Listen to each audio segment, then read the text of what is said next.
নতুন বছৰ আহি আছে নতুন বছৰৰ অভিনন্দন একেলগে জনাই দিছোঁ কাৰণ মই ইয়াত নাথাকিম তেতিয়া আৰু এটা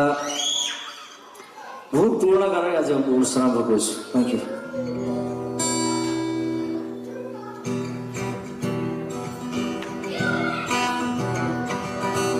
ব্ৰহ্মাদি কৰি জীৱ জত